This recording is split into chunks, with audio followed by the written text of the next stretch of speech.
आता जे आपण जगतोय तू इमॅजिन केलं होतं का ग असं? हां, केलं होतं म्हणजे की असा बिझनेस असेल, असं जगत असू. प्रत्येक जण करतं. मी पण असंच काहीतरी केलं होतं इमॅजिन. पण अचानक हा प्रश्न का पडला आज?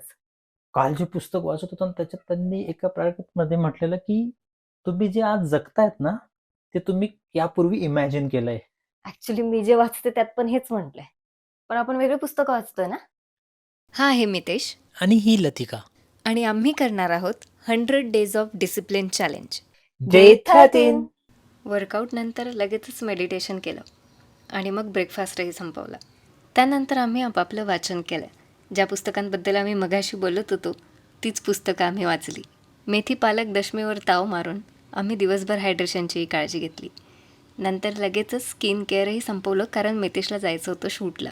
पुण्याच्या लाईफ रिपब्लिकमध्ये आज त्याचं शूट होतं. So this is my today's work location.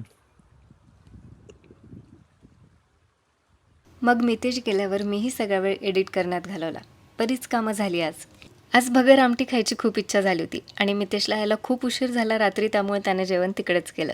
नंतर आम्ही दोघांनीही ब्रश केला आणि असेच खूप पटापट दिवस जात आहेत यार. 13 दिवस झालेही. तर फॉलो करा. सोबत ग्रो करूया.